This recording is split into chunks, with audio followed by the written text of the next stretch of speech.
Hey, fellow GNTers, those of us who like our spirituality with a twist.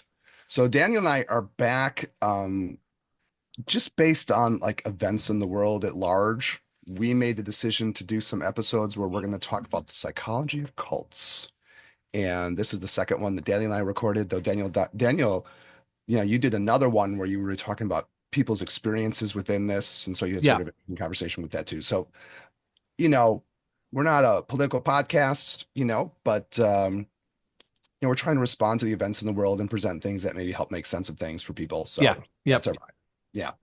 And so we started off really talking about the psychology of cults, and we're going to try to talk through it in kind of three big ideas. We like to do these little series, trying to make this a little educational.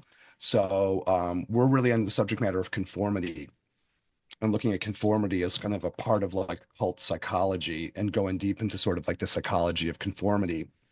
And then the other big idea that comes up is social cohesion, which is sort of like a sociology term we're going to do. And then eventually we're going to talk about the charismatic power of the divine leader, Hmm. which just makes one laugh given the present circumstances. But we're doing the psychology of conformity part now. Um, just as a full disclosure, I am like full COVID positive, so you'll be able to get to enjoy my COVID voice throughout the this episode. It's sexy though. I gotta be honest. You know what I'm I saying? I figured like I had to record while COVID voice was going. Not only are you're sex positive and COVID positive right now, Eric. So Yes, I got all the you got positives. all the positives, man. You're I in got it. the negative positives and the positive Yeah, positives. well, take a while, get it while it's hot, Yes, and get it while your while the temperature getting's is still up, good. while your Before some, temperature is up, and everything else. yes, that's right. Before the barriers go up, everything might Yeah, close off. Get everything while the getting's good. Who the that's fuck right. knows? Grab everything you can, Hmm. so to speak. All right. So we're talking about the next big subject. Oh, yeah, yeah, yeah. The usuals. The usuals. So at the beginning of every episode, it's my responsibility now, thanks to Daniel reminding me that we remind you to like do all the things everyone always asks you to do, like subscribe and helps everybody out with the algorithm, including us. And we're definitely trying to break out of the conformity of the algorithm to escape the cult, to get our GNT stuff out there. So if you can do that, that would be greatly appreciated. And without further ado, I guess we're talking about the whys and types of conformity.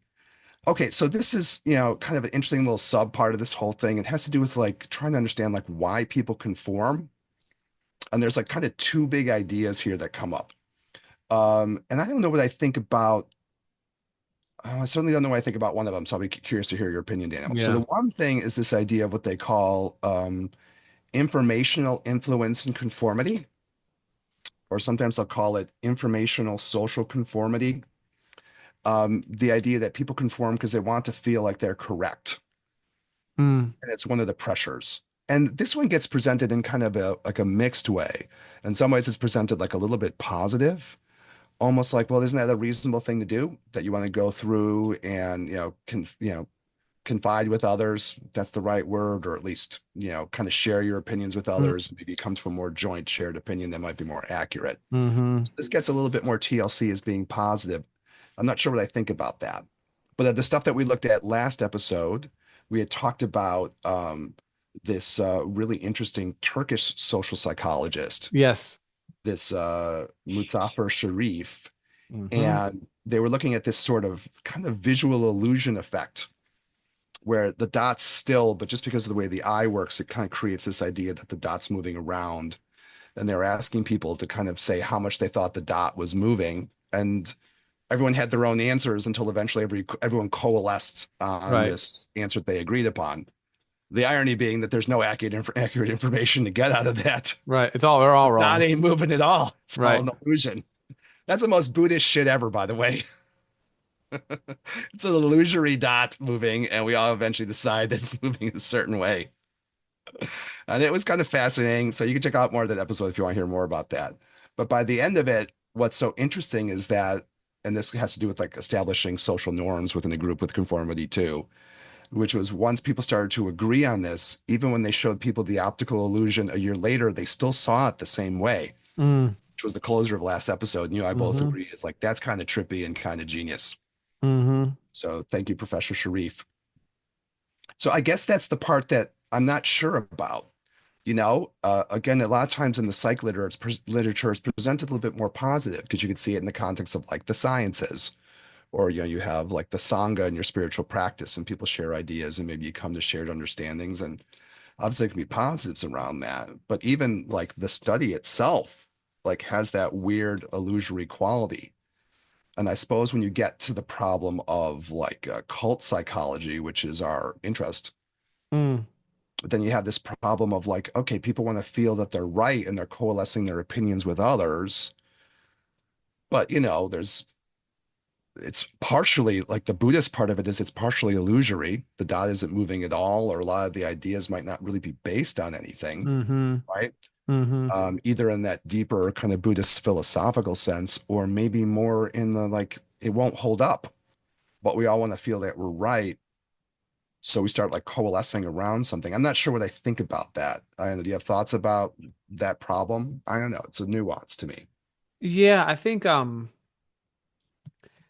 people do that as a natural tendency for, I mean, I know we mentioned it earlier, but like social cohesion, right? I know we're talking about conformity, Yeah. but I think they're one of the same. So you're looking to build consent, like I guess consensus building is on Mhm. one hand is something that people are looking to do, generally speaking. It's hard to it's almost against one's nature to be anti to someone else's beliefs unless you know you're entering into a debate where someone is holding opposite views and you're either trying to one up them or prove them over to your point. Um, while we were kind of talking about this, I was looking this up and I wanted to see what the Bible had to say about this. Um, Oh, okay. yeah. And so it says it in Galatians 1:10 states that, "Am I now trying to win the approval of human beings or God? Am I trying to please people? If I were still Mm. trying to please people, I would not be a servant of Christ." And Yeah.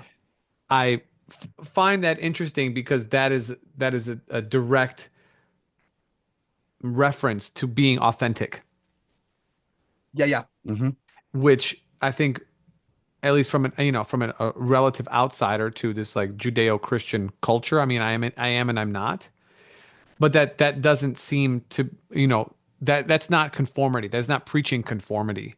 But when you think about something, at least in my mind, when I think about uh, not sociology, but like society, Christianity, these sort of like monoliths that it's almost inherent that you have to have conformity. You have to have a uniform viewpoint on things in order to fit into the group. Because ultimately, what are we talking about? I'm going to take the anthropological view, as I often do, Hmm. that this is a survival mechanism, and that Okay.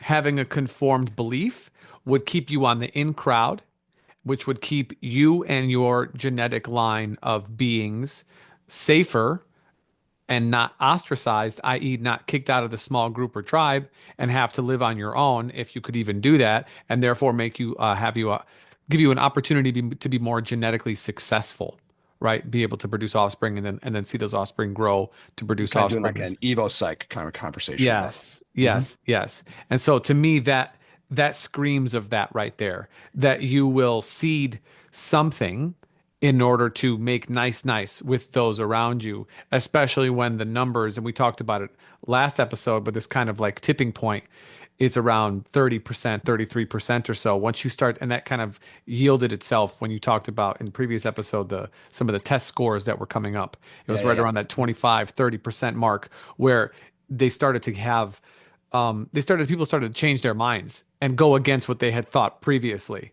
They started, right? So because they were like, oh well, all these other people believe this thing, I guess I should believe it too. And so they suspend their own judgment in order to fit in, and that is a very detrimental from today's view, or from our view, I could say that's a detrimental place to be, because you're essentially becoming a martyr, really. You're not being authentic, you're not being yourself, you're fitting in at the cost of your own self. However, You're martyring your own authenticity or something like that. exactly, Mhm. exactly. But from today's view, if you are trying to fit in because you feel isolated, which more people, really, COVID accelerated the isolationist experience of modern humans. that you want to feel a sense of community. And so, what are you willing to do? Well, you are absolutely willing to adhere things that you adhere to things that you might not wholeheartedly believe in order to fit in that group of people who share many views with you, but maybe not all of them. And what I will say in conclusion to this is that like sometimes it's those cracks within your coherence with those around who you are trying to keep around you or you're trying to work to get in that are not cracks. Those are seeds.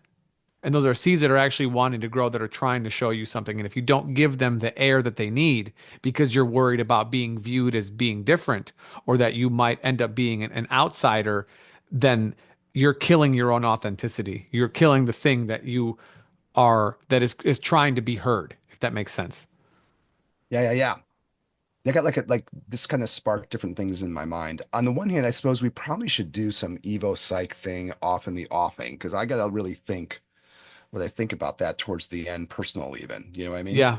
And that might be thought provoking for other people too, because yeah, that's something that's a home based place for you, and I don't know what I totally think about that in terms of spiritual stuff. So it's something I have to really think through. Mm-hmm. The Jesus thing is really interesting because we did an episode a bit ago, probably sometime last year where it's the stuff from I can't remember if it's Luke or whatever it is, but we were kind of doing stuff around similar questions because we talk about these things. But there's a part one of the Japanese sort of Zen influenced philosophers was referencing. There's the whole like meeting the Buddha, killing the Buddha, meeting your mother, Yeah. killing your mother, that whole vibe, right? Yeah. And there's a part in one of the gospels where Jesus says things like, unless you hate your mother, your father, your family, this and that, you're not going to be able to follow me. Yep. So I don't know. It raises kind of like for us as a psychospiritual podcast, like, what, like, we wrestle with these questions a lot. Yeah. And I'm like, I'm still, they're fascinating to me. I suppose I know what I think in a lot of ways, but maybe I don't know what I think about in every way around this. So yeah. Um, okay, well, I guess it leads into if you want to go, we can go to the next one of these real quick, Let's do it.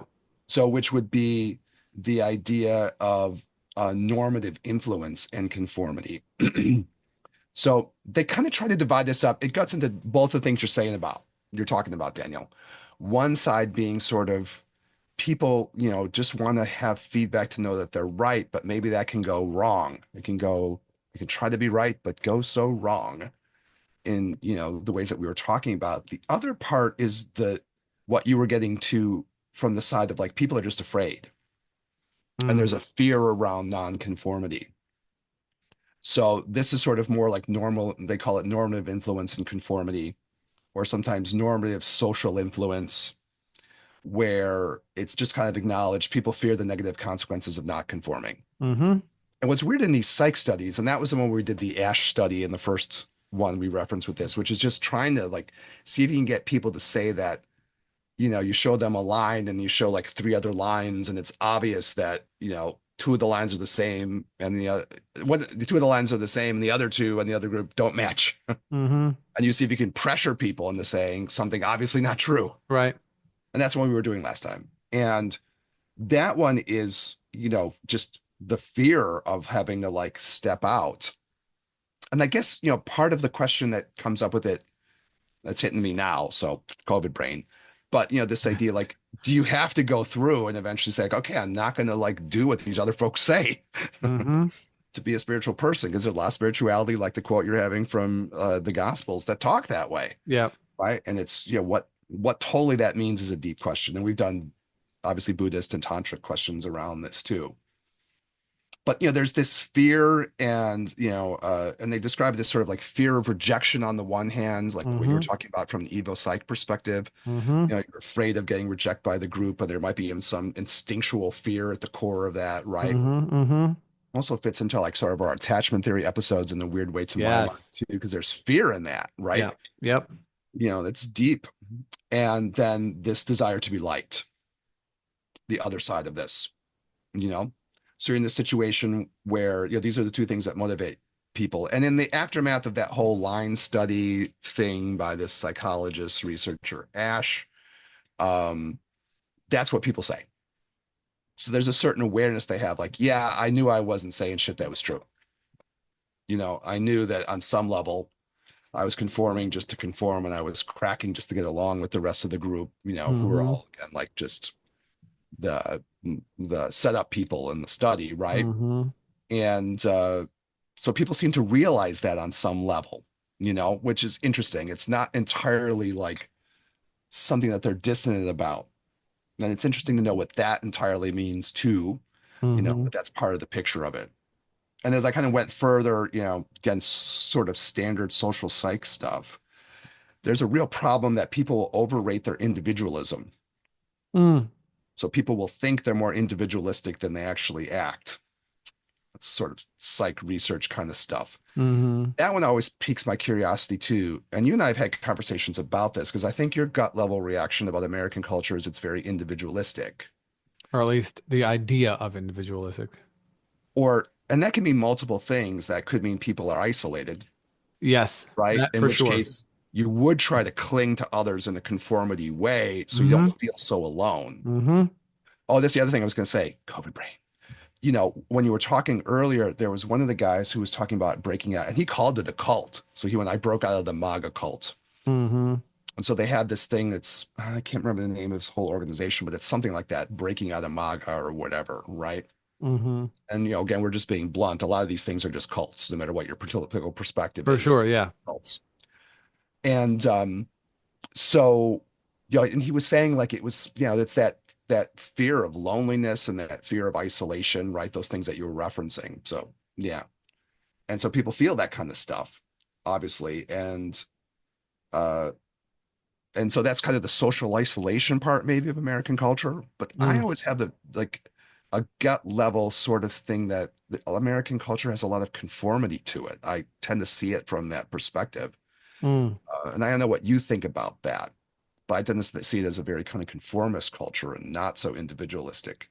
So, but I don't know what you think about that. Well, the idea of Put in that way, I don't know. the idea of individualism is sold as an inherent aspect of this place.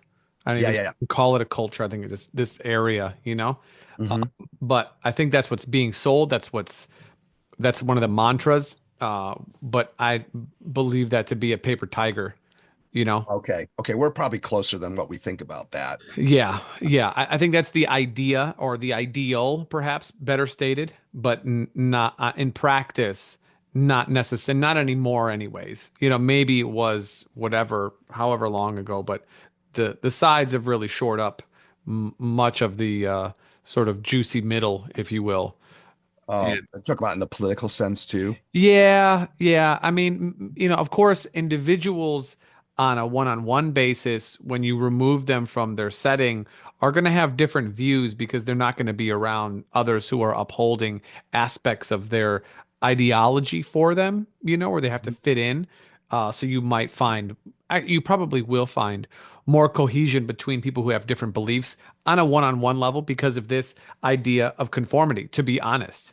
You know, Yeah, like yeah. you're going to look for things that you agree upon when there's nothing else around you, when the structure is taken away. You will often find, and as I do when I have conversations with people, we agree far more than we disagree. Yes, we have some disagreements on how to do this or how to do that, but most people that I talk to are into, we'll say social safety nets and whatever. But then if you look at maybe what the policies that they back, they're against it. But when you talk to Yeah, them there's that weird individually, irony and like that disconnect between those two things, right? yeah, totally. So it's just like it doesn't make a lot of sense. So I think what I would say on as to all of this is like there's two pieces to this. One is duality. And when it feels better to be right than to be wrong, i.e. duality, right? Good and bad, light and dark, right and wrong. It feels better to be right. And Hmm. when there's other people around you who are right, who are quote unquote right, you have this sense of wanting to be in coherence with them.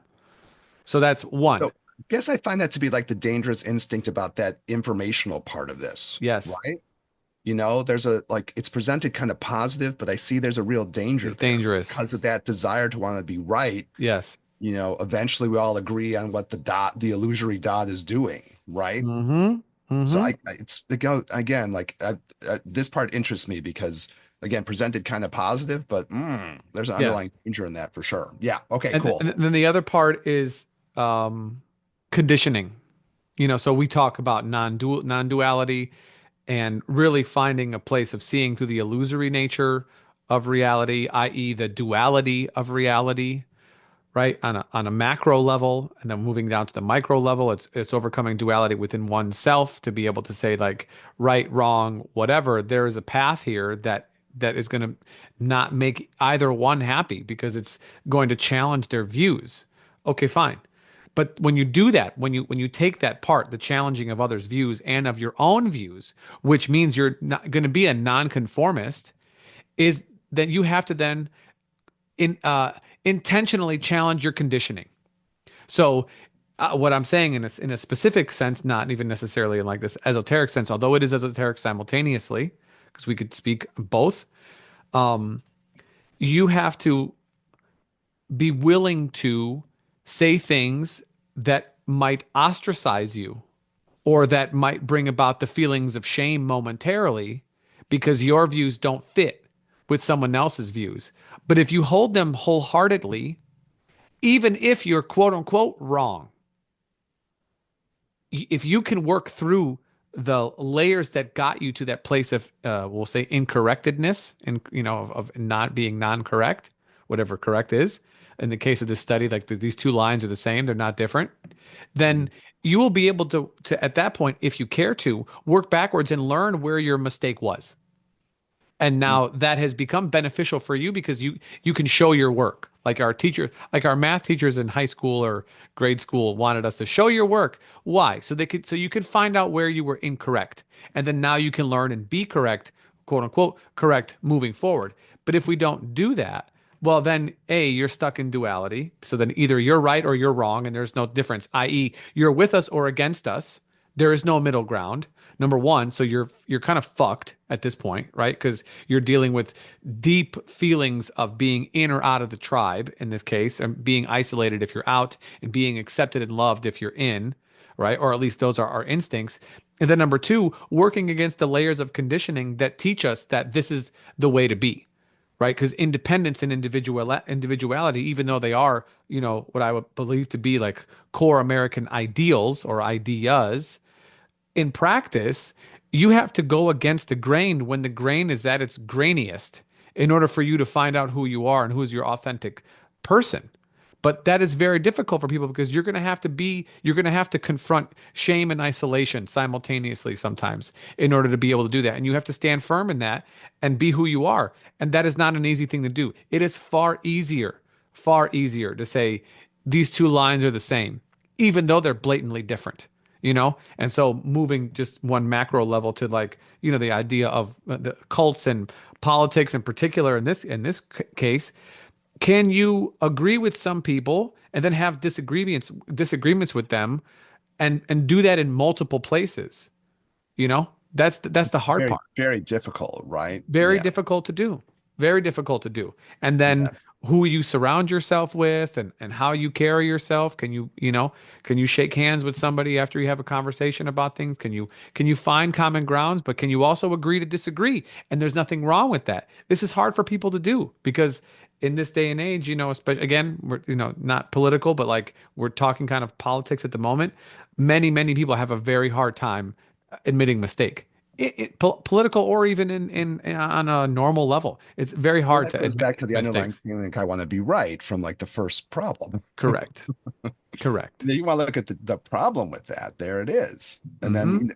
I thought they don't do it all the time, but I'll probably pop some notes down for us, show notes on like the whole problem of cognitive dissonance at some point because they don't always include it here, but it has to be talked about. But Yeah. for future Yeah. Yeah. stuff. Yeah. Well, I mean, as far as the psych research goes, this Ash with the lines study guy eventually got, well, okay, is there a legit fear to like be out of step psych research wise with the crowd? Not Yeah. too surprising with the answer, which is like, yeah. Yep. So in general, he went further to look into this and he said, yeah, people tend to dislike, reject, or laugh at non-conforming people. Yeah. And then it takes a lot to be able to kind of do that. I guess that's the irony. I guess you can't just blame it on Americans or something, but I guess No. there's the contrast of the imagery.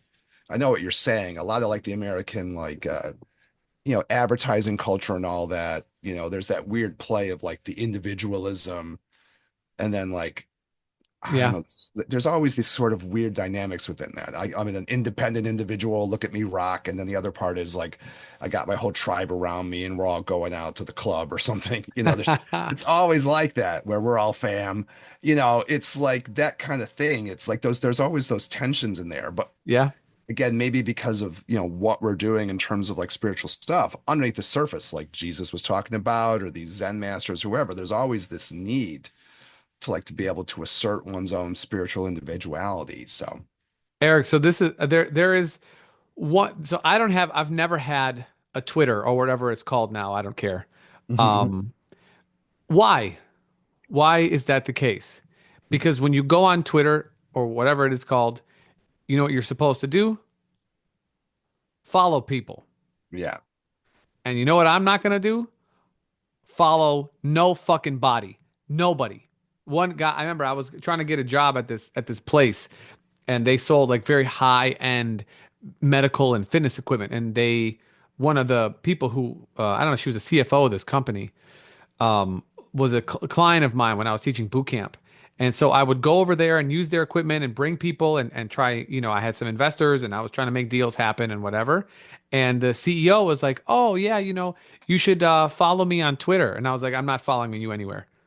Really? I didn't know what it was at the time. And he's like, "No, no, no, it's like an online platform, like whatever, you sign up and then you could follow people." And I was like, "I'm not following anybody anywhere." The last person I said that I would follow was my drill sergeant, and I meant that I would follow that person. Other than that, I'm not following anybody anywhere under any circumstances. I don't even like to follow directions. I intentionally make wrong turns when I'm on when I'm Well, using I the can GPS. testify that because Daniel and I will like go through some description of something, and Daniel, like the mic will go on, he'll talk some other shit has nothing to do. I'm teasing, it's a joke, but Yeah. you like to do things in that independent way. That's your charm, Yeah. right? Yeah, Yeah. that's Yeah. who you are. Yeah. Uh, all right. Well, I guess we can go on to the last piece of this Yeah. before we Perfect. end this episode. Yeah. Um, so the last part is sort of this private and public elements of this, and that kind of ends this little section. And the next time we're going to talk about the Stanford prison experiment for Oh, sure. that is yes. Yes. I'm familiar. Yeah. So so there's like this is also shown like sometimes they'll say like external conformity versus internalization. So there certainly can be the situation where people will kind of show like a public conformity, but hold their own views inside, Mm, you know, and that's something to think about, what that totally means. I'm still debating that too. I obviously have some notes for myself for like, what are the dangers of that somehow, right? Because it's like we were saying before, you still won't challenge anything, mm-hmm. so shit will still go along.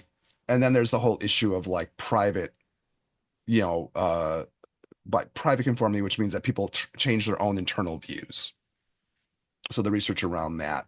And that was part of the stuff with the guy with the illusory dot, our guy, Professor Sharif, basically saying that people were kind of changing their internal norms. They just flipped, Mm, right? And they mm-hmm. deeply internalized, right? The other part, the line experiments were more based on the idea like, yeah, okay, I know on some level that those lines don't match, but I'm going to like show the public face, right? And so, that's kind of the idea. I suppose the question that I had with this in terms of like this last little bit of like cult psychology is, what's really happening within those spaces, right?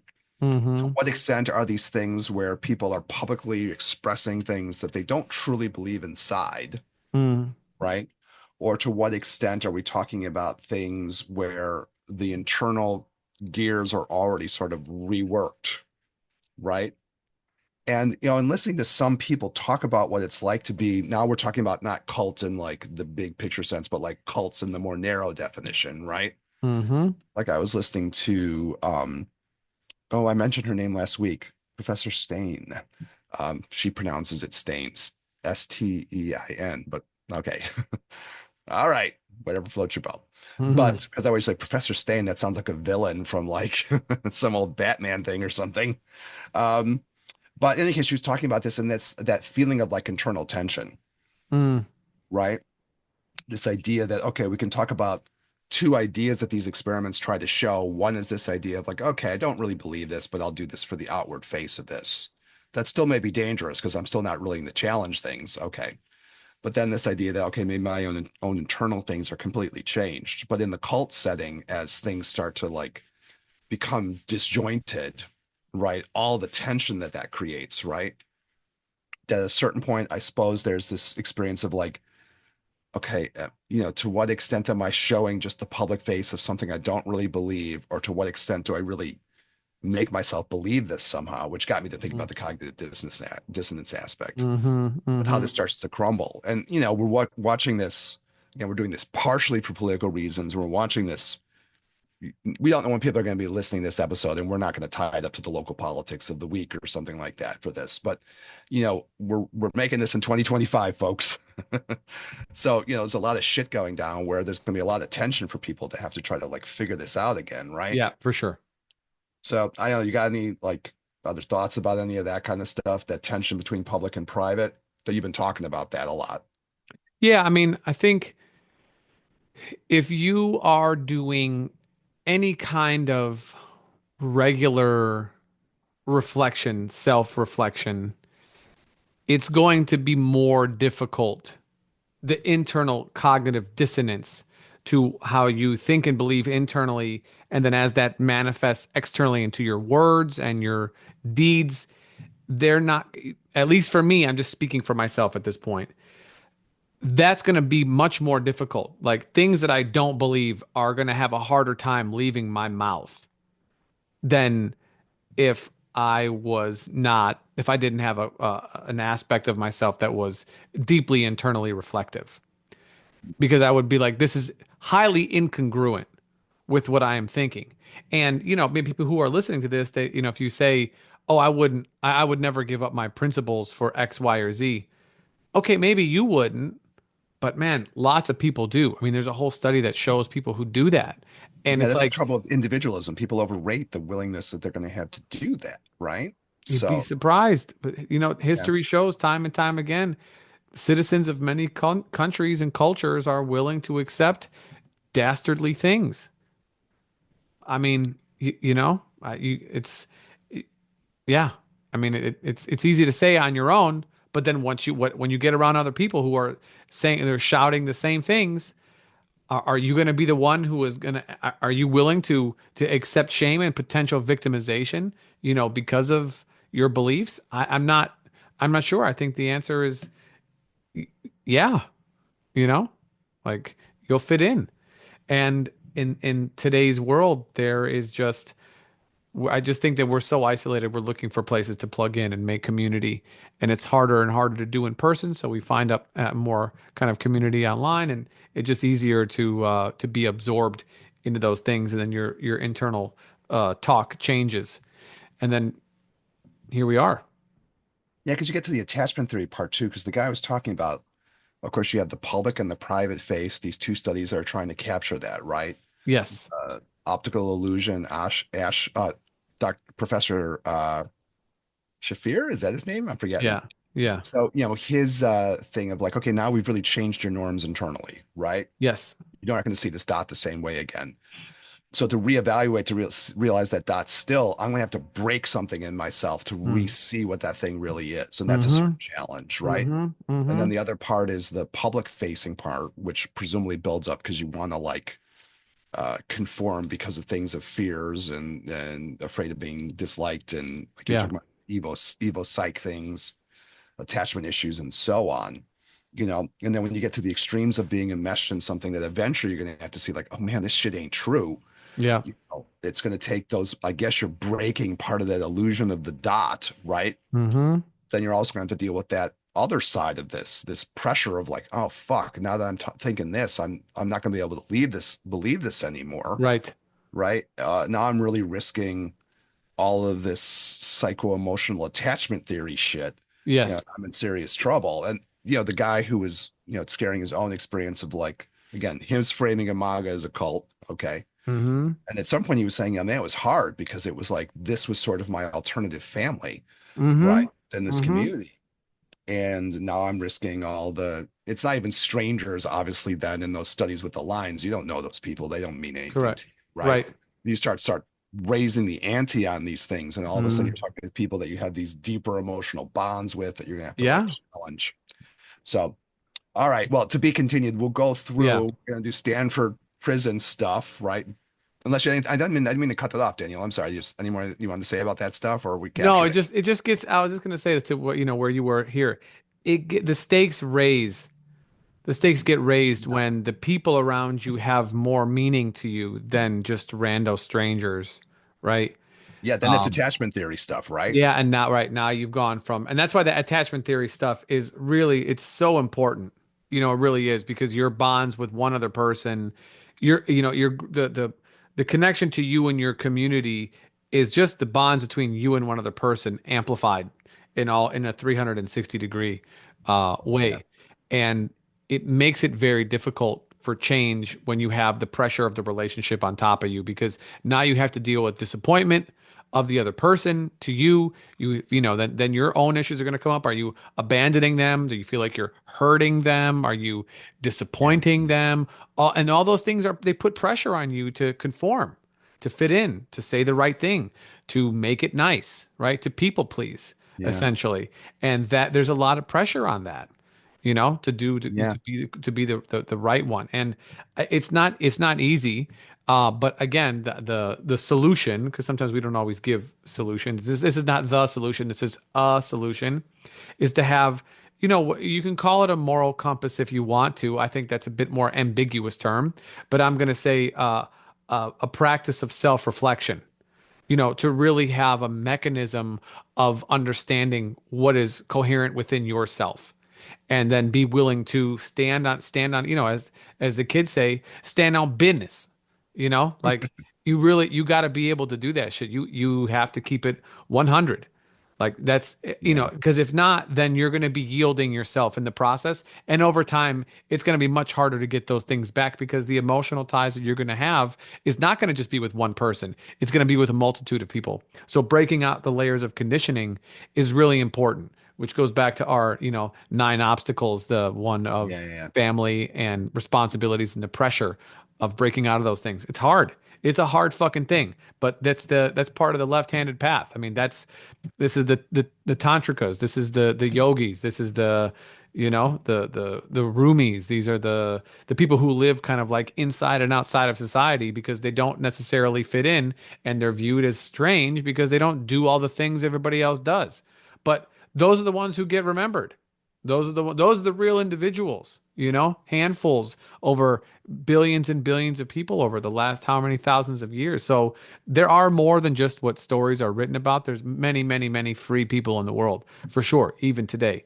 Enlightened, totally beautiful human beings, And my only thought by doing this, by having these conversations, is to ignite that shit. And whoever is listening to this, that's it. That's my goal.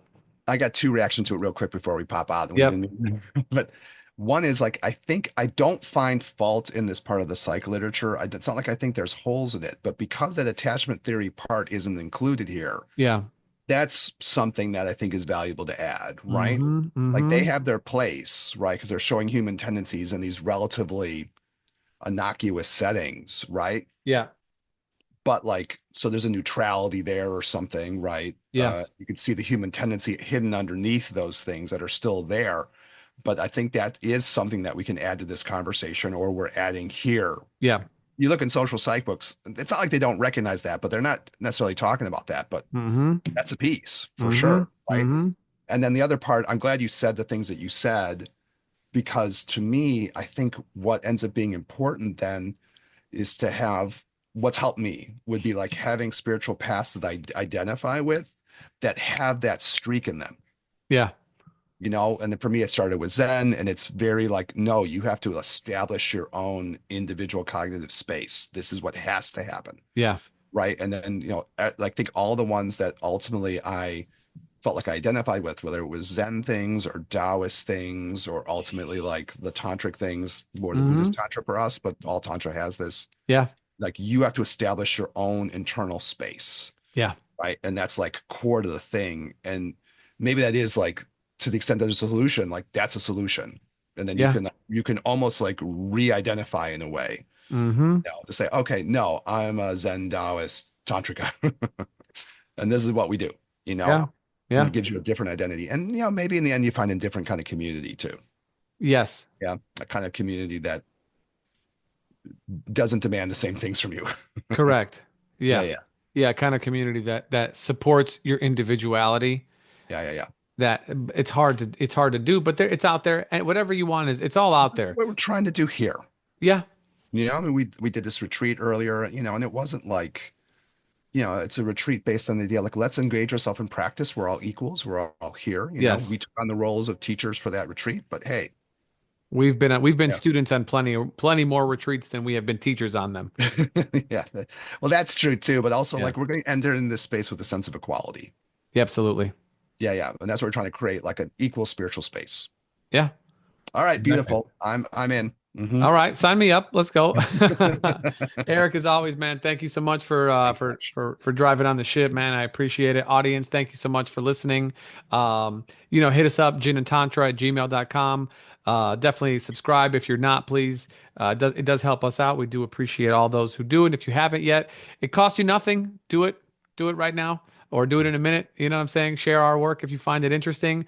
You can slide in our DMs on the gram at the Gin and Tantra podcast if you have any comments or anything else that you'd like to share. We always do love to hear from our audience. We've definitely done some really wonderful episodes based on some questions or suggestions that our audience had. So we're definitely interactive.